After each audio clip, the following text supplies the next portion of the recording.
My girlfriend and I crossed paths in a unique and sad way. It happened during Hurricane Katrina when her husband tragically died, and their entire house was swept away by the force of nature. The news was full of sad stories, and I was deeply concerned about their fate, but I had no idea that fate had a surprise in store for me. On a regular Sunday, I found myself in church, unaware of an unexpected encounter awaiting me. Our church had become a refuge for many families affected by the hurricane. The pastor's call for volunteers to provide temporary shelter to these families struck a chord with me. At first, the idea of opening my home to strangers was daunting, but as the pastor spoke, he shed light on a truth I hadn't realized. Many of us, including me, are often away from home due to work, leaving our homes empty most of the time. The pastor's words resonated with me because my new job as a doctor's assistant required long hours and frequent absence from home. Considering my situation, I realized that I recently bought a spacious house with 3 bedrooms and 2 bathrooms. Given my busy work schedule, it made sense to offer temporary housing to those in need. In my mind, they would use a guest room as a safe haven on their journey to stability. The empty space in my house seemed like an opportunity I had overlooked as I focused on my job.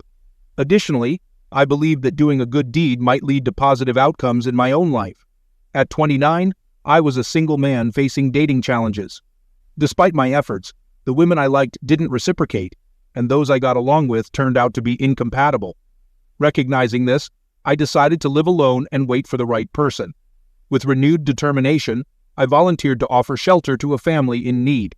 When I offered to help, my pastor introduced me to a 28-year-old widow, radiating beauty, who had lost her husband in Hurricane Katrina. She had 2 young daughters, aged 5 and 7, and their story deeply moved me. When I met her, my heart was touched, and we immediately connected. Her sincerity, kindness, and compatibility confirmed I had made the right decision. She and her children settled into my house quickly, and I ensured their comfort by buying new furniture, electronics, and groceries. In the first few days, work kept me busy, and I almost forgot about the people in my house. But the following morning, I returned from a business trip to a pleasant surprise. There was a soft knock on my bedroom door, and the smell of a freshly cooked breakfast filled the air. Opening the door, I was greeted by her smiling face as she brought a tray of scrambled eggs, sizzling bacon, and a cup of hot coffee to the table. All irritation disappeared as I embraced the gesture with gratitude. Breakfast in bed, a cherished childhood memory, became a regular occurrence. She treated me with great care, even tying my shoelaces before I left for work. Her children were well-mannered and addressed me with respect, calling me Dad. I became attached to them and hoped to adopt them someday. They not only took care of me, but also cleaned the house and cooked meals with the money I provided. She eventually got a job, showing her determination to be independent. Over time, she transformed from a guest into a family member in my house. We developed a strong bond, and I found myself deeply attached to her and her children. While I knew she wouldn't live with me permanently due to her job, I wished she could stay longer.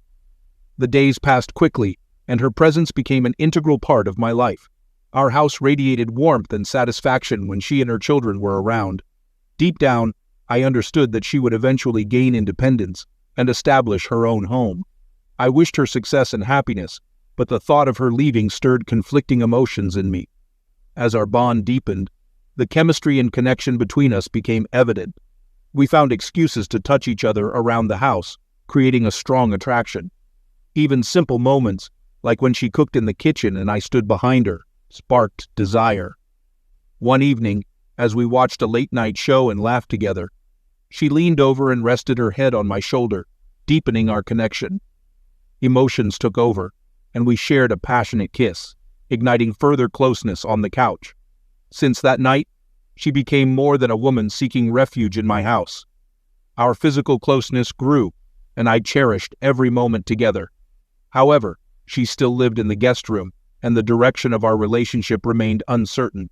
She had her doubts, and I respected her boundaries.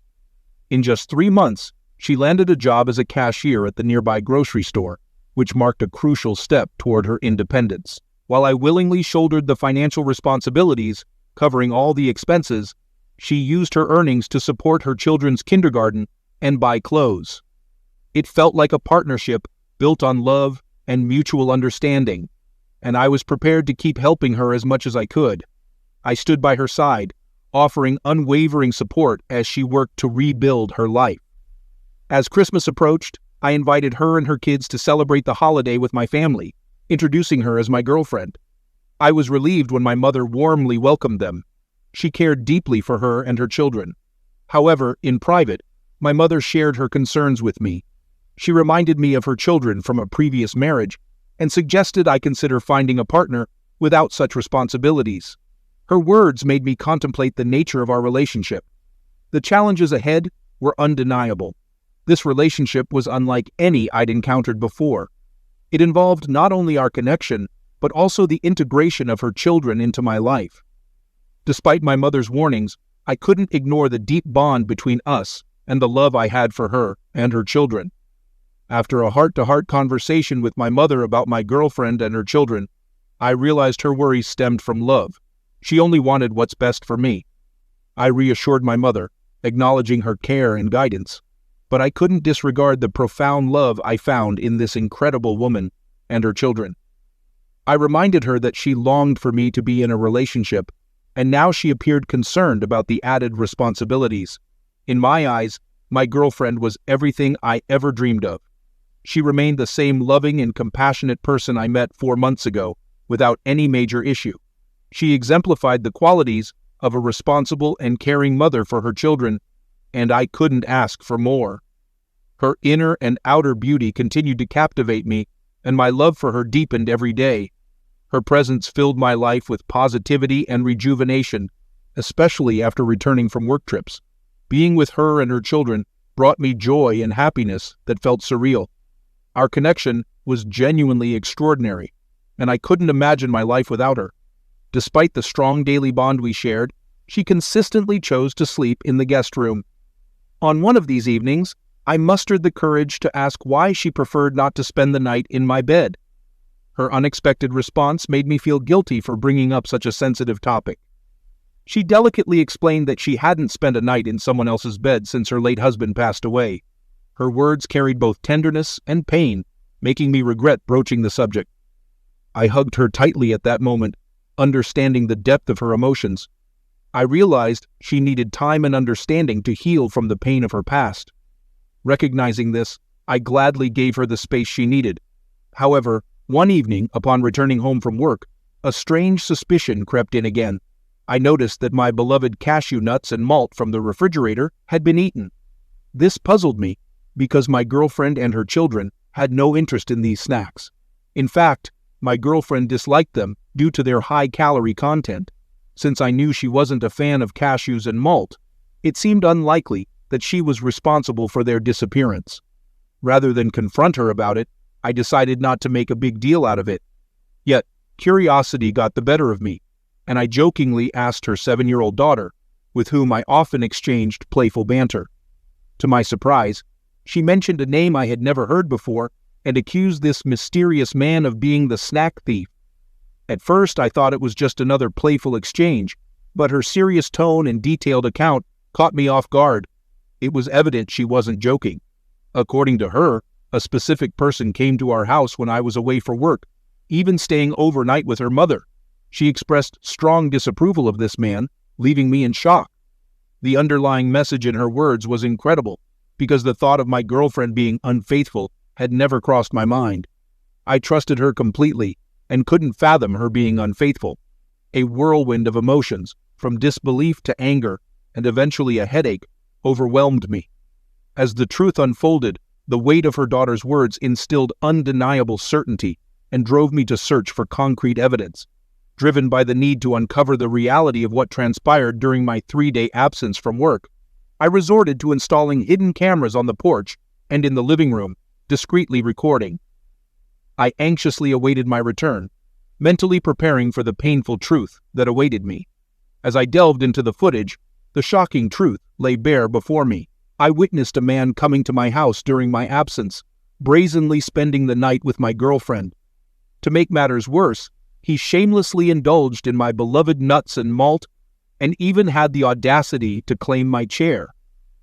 The sight of this uninvited guest assuming my role in the sanctity of my own home filled me with anger and a sense of betrayal. It was a painful truth to accept, realizing that my girlfriend had deceived me in such a profound way. Following this heart-wrenching revelation, my heart shattered into pieces, and I felt like a complete fool for having placed such unwavering trust in her. The pain and devastation were too intense to immediately confront her. I needed time to process the betrayal and come to terms with the harsh reality that now loomed over our once loving relationship. I tried to understand why she had chosen to hurt me so deeply, considering that I had invested all my emotional and physical strength into our relationship. In the days that followed, my emotions were constantly in turmoil as I embarked on a journey of deep self-reflection. It was challenging for me to comprehend the person she had become and the reasons behind her betrayal. The strong love that once bound us was now broken. My mind kept replaying our shared moments, desperately seeking any hints of her betrayal, but this only intensified my confusion and deepened the wounds of betrayal. Filled with disappointment and distrust towards women, I began mentally distancing myself from relationships. When I finally gathered the courage to confront her about the hidden camera recording, emotions overwhelmed me, creating a tense atmosphere. I called her into my room and suggested we watch the video. As we watched, tears streamed down her face, and she pleaded with me, admitting that this was not the way she wanted me to discover the truth. Overwhelmed with emotions, I insisted on knowing the identity of the man caught on the video. She explained that he was her ex-boyfriend from New Orleans, who had sought refuge in a shelter after surviving a devastating flood. I was taken aback when she disclosed that he would visit our house in my absence. My confusion deepened because I had believed her before. When she claimed she had never cheated, it became painfully clear that her words about loyalty to her late husband were fiction, as spending a night with another man shattered this illusion. This revelation cast doubt on other truths I held dear. As she continued revealing her secrets, it became apparent that she had become pregnant at a young age, but the father of her children abandoned her. When she explained why she lied about her husband's passing away, I was shocked to my core. She admitted she wanted to see how people treated the bereaved and craved the sympathy and support a widow received. At that moment, I was hit with a wave of bewilderment, realizing that the woman I had welcomed into my life and home was a stranger. The weight of betrayal crushed me, eroding trust and security in our relationship. Overcome by fear and uncertainty, I found the courage to make the painful decision to ask her to leave my house that evening. In the web of deceit she had spun, I could find no solace or peace because I could no longer hide the person responsible for such a web of lies. While the severity of her deception warranted immediate expulsion, a sense of responsibility for her 2 daughters tugged at my heart. I couldn't bear the thought of leaving innocent children without a roof over their heads, especially considering they had been ensnared in their mother's lies. Empathy compelled me to protect and care for them. It was with a heavy heart that I informed her she had to leave my house the next day. But I couldn't simply abandon the children to their fate. Instead, I made it my mission to secure their well-being. I made the firm decision to rent an apartment for an extended stay, providing them with temporary shelter and stability. My intent was driven solely by compassion for her daughters, devoid of any remnants of affection for her. If it had been just her, I wouldn't have hesitated to send her away the same evening. Watching them leave was emotionally challenging, as I knew the sacrifices I had made to ensure a safe place for them. It served as a stark reminder of the depth of deception and its impact on innocent lives. I felt a heavy heart when I realized I had become emotionally attached to her daughters, viewing them as my own. They had become undeserving participants in this situation, and I couldn't accept that they would suffer the consequences of their mother's deceit. It was not an easy decision, but I believed it was the right one. Reflecting on the situation, I couldn't help but wonder if her affection for me had been genuine or just another facet of her lies. The uncertainty weighed on me, but I took solace in the fact that I had uncovered the truth, however little comfort it offered me at the time. The thought of starting a family with someone who had deceived me sent shivers down my spine. I was immensely grateful that the truth had come to light, saving me from potential consequences in the future. I made a resolute decision to exercise caution in relationships, giving priority to honesty and transparency. This experience left me with a whirlwind of emotions, but also provided a valuable lesson on safeguarding my heart and making informed choices. I also asked for permission to see her daughters and spend time with them in parks. To my surprise, she agreed. As time passed, I continued to work diligently and tried to spend quality time with the girls, picking them up once a week and enjoying our moments together. One day, while dining at a cafe, her older daughter mentioned that her mother had been looking unwell and acting strangely. At first, I didn't think much of her words, but when she revealed that her mom was probably sick because she gave herself a daily injection in her leg, I was taken aback. It hit me, and I understood what this meant.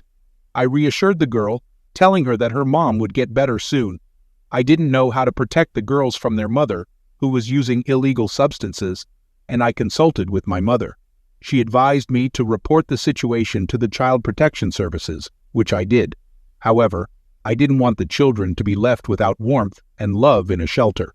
So I informed the Child Protection Services that I intended to adopt the girls, hoping for my mother's support. 6 months have passed since that day when my ex-girlfriend lost her parental rights. The girls spent about 2 months in a shelter, which deeply saddened me. But I managed to adopt the girls, and I felt joy. My mother supported my decision and provided all possible help in raising my newfound daughters. I'm currently feeling really lost in my situation and need some guidance. My wife and I have been married for 17 years. We're both in our late 30s and early 40s, and we've known each other for about 23 years since high school. Here's what I know. 3 days ago, my wife came home from work, but she had to work on the 4th day. She seemed very upset and quickly packed an overnight bag before leaving. Our oldest daughter witnessed this. I tried talking to my wife, but she was too upset to speak and was in tears. She seemed almost panicked. She hasn't responded to any of our calls or texts. I contacted her parents and they eventually told me she's safe with them and asked for patience and understanding. That's all I know. I also tried reaching out to her sister, brother, and a close work friend. Her brother had no information, and her work friend said she was at work in the morning but disappeared by lunch 3 days ago. It's been 3 days now with no contact from my wife, not even with the kids. Nobody is telling us anything, and I'm here with our 3 daughters, trying to manage without her. The kids keep asking what's going on with mom, but all I can say is that she's at her parents' house, and we need to be patient and understanding. I have a strong urge to pack up the kids and drive to her parents' house without warning. It's only a 3-hour drive, and waiting here in uncertainty is agonizing. The kids think we had a big fight and are getting a divorce, but that's far from the truth. We never fight, and the kids know that. I don't know what's happening, and my emotions are all over the place as I try to handle everything without her. If something tragic happened, wouldn't her family be the first to tell me? Maybe some past trauma resurfaced, but if it were me, I'd turn to my wife for support. We're in the dark and nothing makes sense. I'm at a loss for what to do, just sitting here with the girls, feeling worried, scared, angry, and every other emotion in this situation. Can anyone offer a logical perspective and clarity on this? I'm stuck in a cycle of confusion due to my emotional state. Update. It turns out my wife had an affair. It was a long night, and I didn't sleep much. I don't expect to spend much time on the computer today, but I did read all the posts yesterday and into the night, and I'll eventually read the responses today. Here's what I know. My father-in-law didn't call me last night, so I eventually contacted the police as many of you suggested. It turns out my wife had been having an affair for at least 2 years. Probably longer. The other man had a heart attack on Tuesday and passed away that night. My mother-in-law, and likely my sister-in-law, knew about it and were covering for her. Still, no contact from my wife, neither to me nor the girls.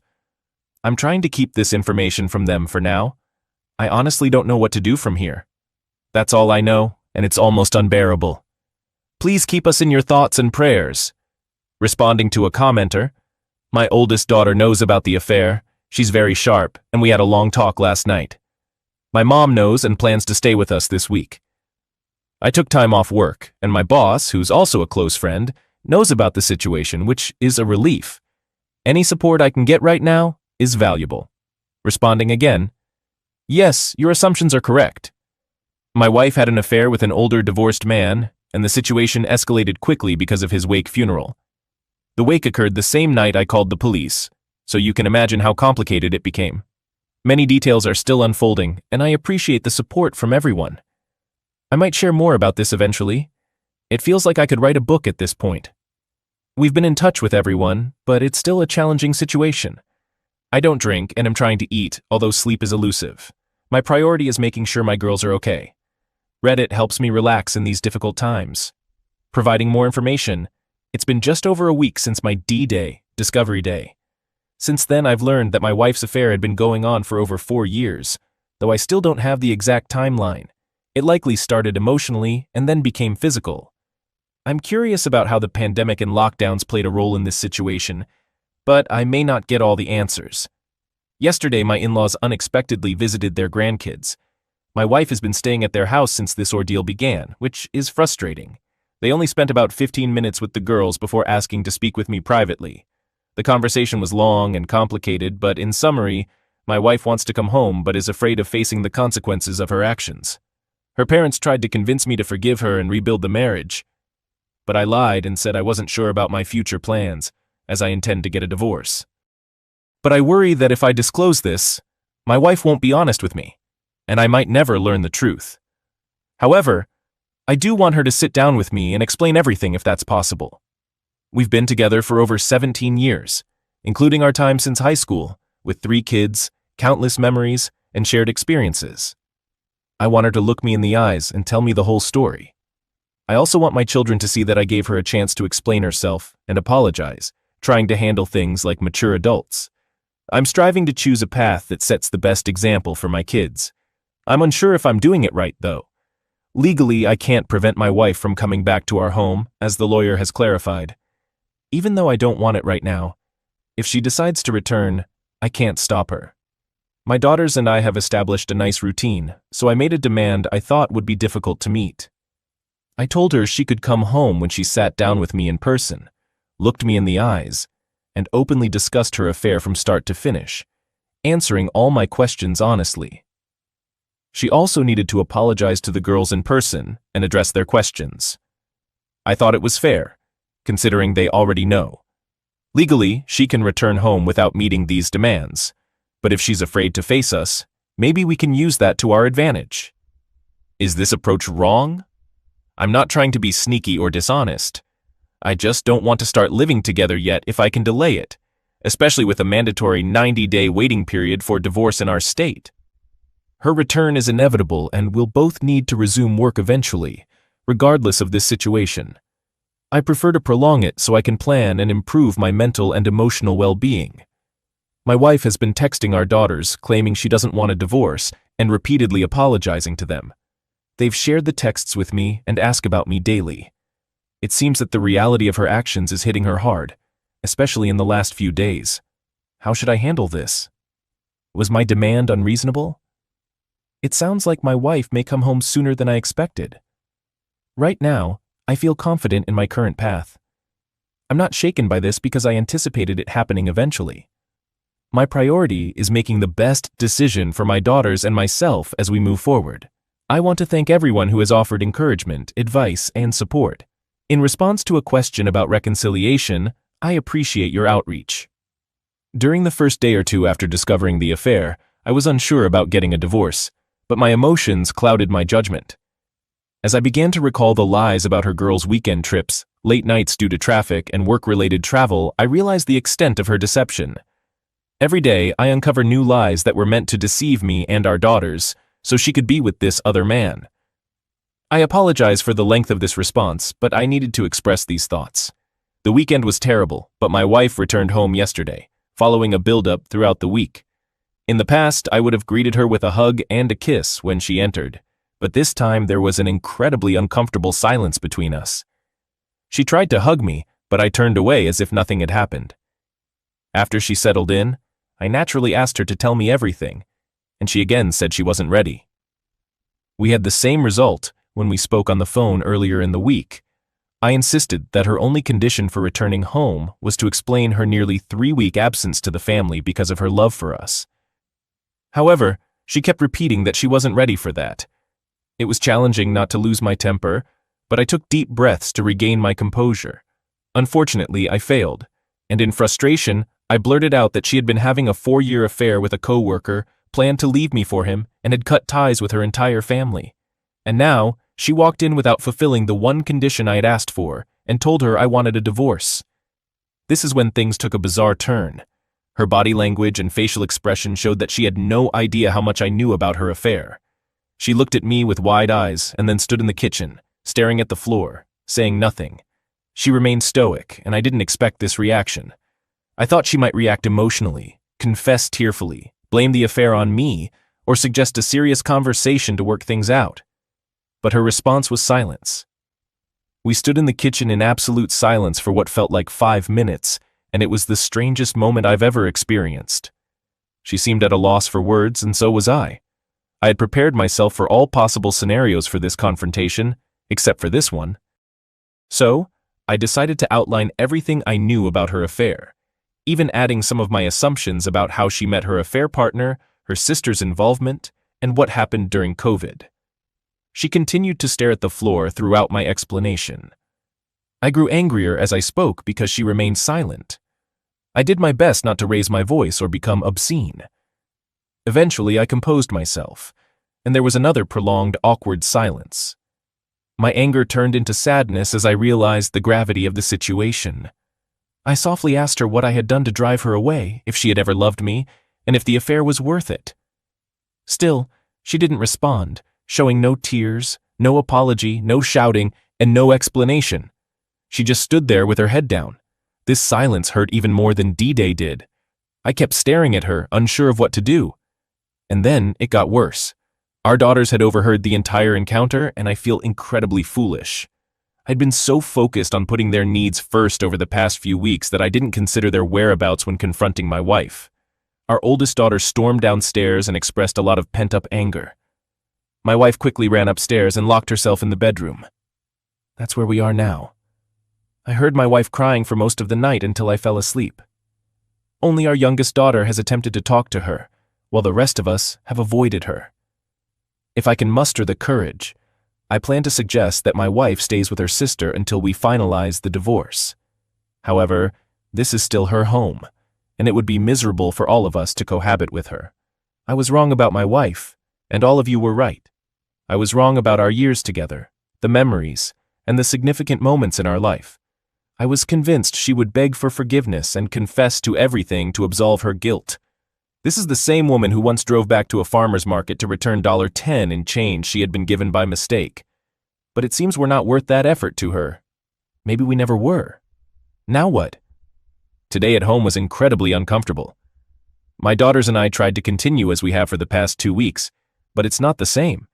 I just want to fast forward through all of this, past the divorce, the awkward conversations, the inevitable arguments and fights, and the drama. For those who had to live with their unfaithful spouse, how did you manage, especially with kids? I know this is just the beginning, and I keep reading posts that promise it gets better, but I feel so far from that point. I constantly feel like screaming or crying. I'm trying my best to stay emotionally stable for my daughters, but I don't know if I can keep it up for 3 months. School will start soon, and this is my life now. Thank you all for your support and advice. I've been in a tough situation ever since my unfaithful wife returned home after I discovered her affair. I've been trying to put on a facade for my daughters, saying and thinking the right things. However, tonight I have to be honest about my feelings. As many of you mention daily, the emotions come in waves, and tonight I was hit hard, causing me to lose my composure a bit. I've already filed for divorce, but my wife, who had the affair, hasn't hired a lawyer yet. I'm trying to be patient and handle this delicately, as I see the possibility of an uncontested divorce where we handle most things ourselves. But after tonight, I'm not sure anymore. During the week, we've been living together, but on Friday nights, my wife goes to her sister's house and returns on Sunday nights.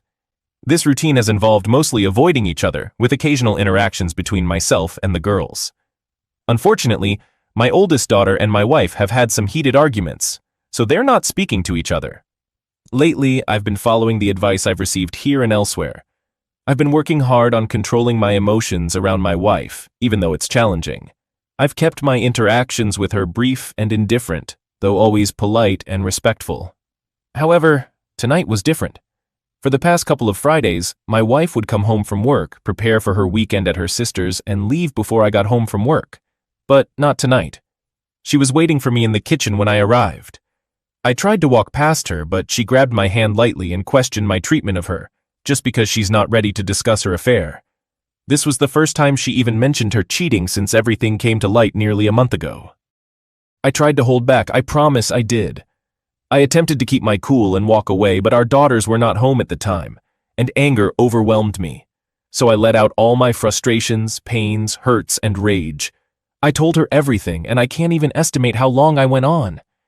At times my voice grew loud, and I got animated. I poured out all my emotions and the torment I've been experiencing. I could have written a 4,000-word post with all the things I said. Once I started, I couldn't stop. I cried and got emotional, and I was so angry with myself afterward. I had been doing well, and I let her get to me. I knew it would happen, and it did. I'm disappointed in myself. I've been holding in my feelings for a while, and the weight room can only do so much. For the first time, my wife also broke down and got emotional, sobbing uncontrollably. Surprisingly, I found some satisfaction in seeing her hurt like I have been.